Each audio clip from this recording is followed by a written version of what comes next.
Welcome to Blizzard Fire. We hope this video helps fire up your solution. In this video, I will show how to make jalapeno burgers, updated. Start by prepping jalapenos, butter, and a simple spice mix to season the patties. I walk you through chopping, seeding, and mixing just enough heat without overpowering the beef. You will learn how to bind the meat, form even patties, and keep them juicy on the grill or stovetop with timing tips anyone can follow. Gather all ingredients and work efficiently to keep flavors bright and prep quick.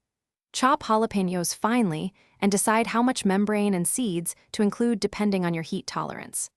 Mix softened butter with jalapeno and lime zest for a compound butter that melts into the patty.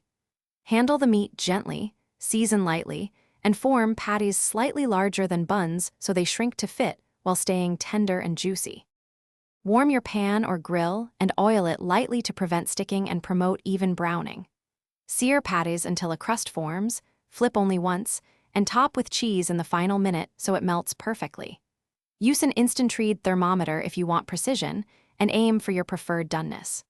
Resting cooked burgers briefly concentrates juices and improves texture, so resist the urge to slice immediately and assemble with prepared buns. Thanks for watching. If you found this helpful, don't forget to like and subscribe.